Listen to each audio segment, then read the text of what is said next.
Hey guys, and welcome to this lesson all about modeling some real-world situations with linear equations and linear graphs.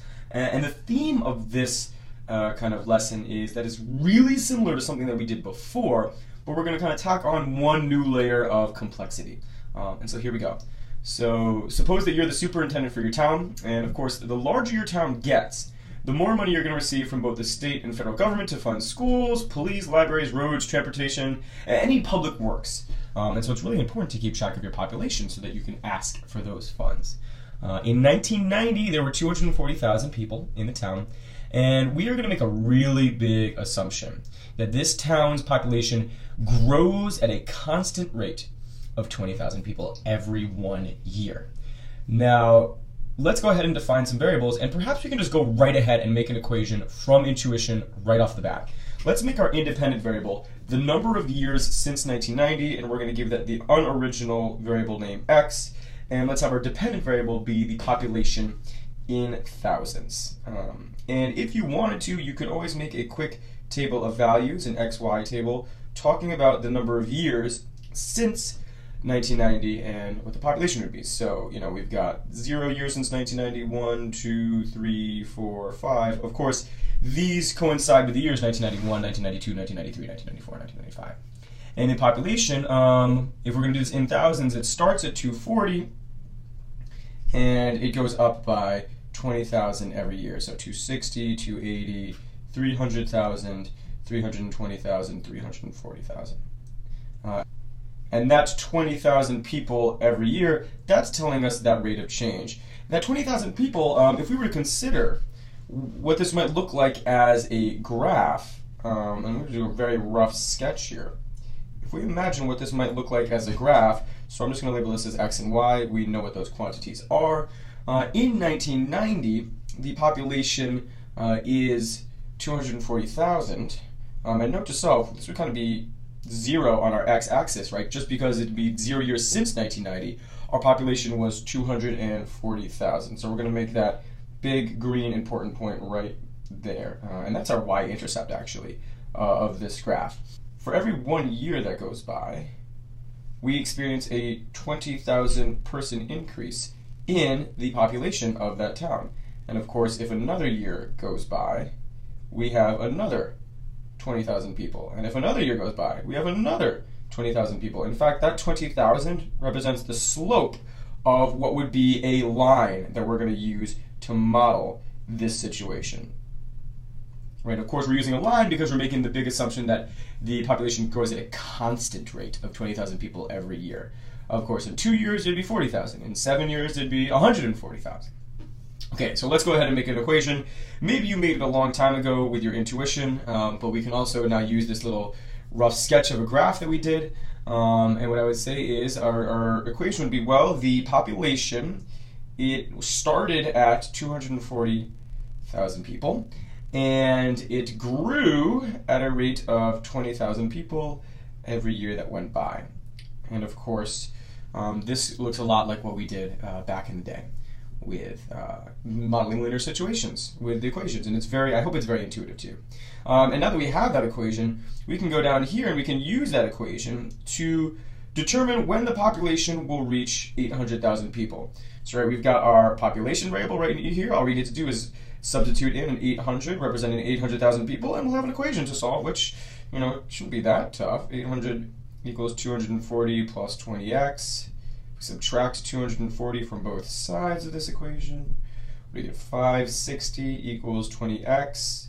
If we divide both sides by 20, we find out that that variable x will take on the value 28, meaning 28 years after 1990 is when we suspect the population will reach 800,000.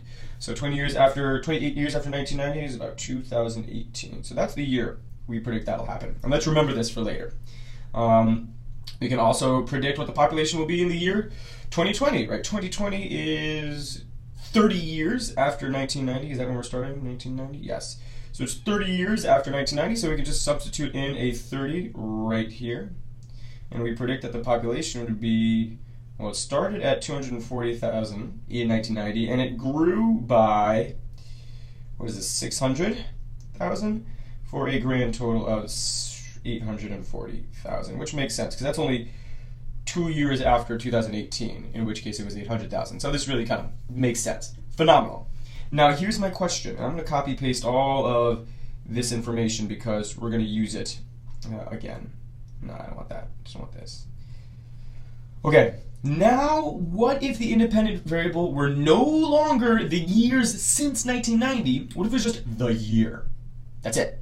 Just the year. I'm going to call this something that's not x. I'm going to call it n. Note that our dependent variable has stayed exactly the same. Now if we think about our table of values and our graph. So let's start with our table of values. And of course this is no longer going to be an x. This is going to be the variable n, representing the year.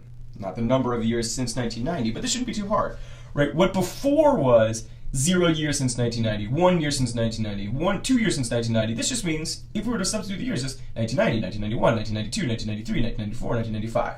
So I'm going to go ahead and actually put in those actual years here. 1991, 1992, 1993. Thank you for bearing with me.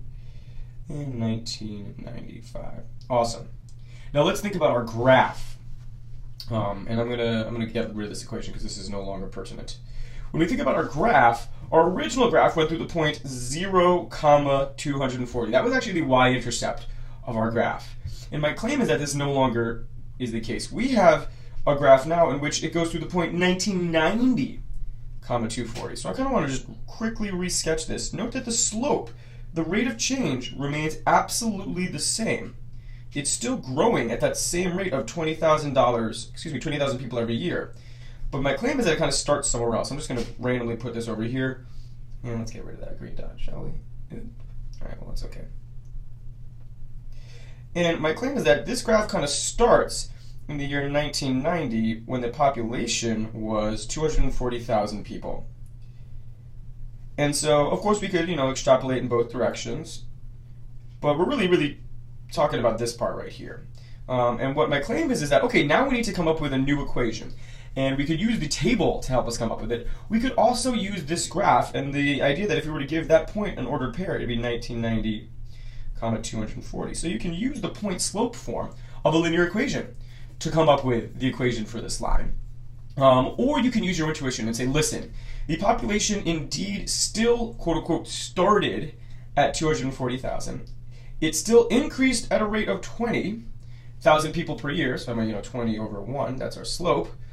But this kind of starting point at 240,000, it didn't come when x was equal to 0. It came when x was equal to 1990. And so this would be the equation to model this situation now that we have a slightly different year. And note that this is so similar to what we had before. Before, we had y equaled 240 plus 20x. And x represented the number of years since 1990. Here we've got a slightly different, of course that's not an x in this one, that should be an n. Of course, we have this different variable, but n minus 1990, the year it is minus 1990, this quantity right here represents how many years it's been since 1990. And so when we look down here to these modeling problems, we're actually going to end up with the exact same kind of conclusions as we did before. Right? We want to find out when our population will reach 800,000 people. Sure, we're going to go ahead and substitute in 800,000 people for y right here. 800,000 equals 240 plus 20 times the quantity of n minus 1990. And you know what? When we solve this whole thing, if we subtract 240 and divide by 20, once again we're going to get 28 equals n minus 1990. And of course, before we just got 28 equals x. And we said, okay, well then we have to figure out what 20 years after 1990 is. Well, now we don't have to do that. This is what we're doing right now. We add 1990 to both sides, and we're going to find out exactly what year is 28 years after 1990, namely 2018. So you see that we end up with the exact same conclusion. Same thing over here, right? If we substitute in the year 2020 right here, we're going to end up with y equal, our population is 240 plus 20 times however many years it was. This, by substituting in 2020 right there, we're going to get 30 in these parentheses, and that 30 represents how many years it's been since 1990. And we're going to get the exact same thing. We're going to get that the population is 840,000 again. And so these are two different ways to create these linear equations, one using our slightly more complicated variable definition from before, number of years since 1990, but that makes for a very easy equation, or you can just define the independent variable to be the year, in which case we get a slightly more complicated equation, but I hope this also makes sense by intuition, by the graph, and by the table of values. And it's going to be important to me that we are comfortable using either form of these equations.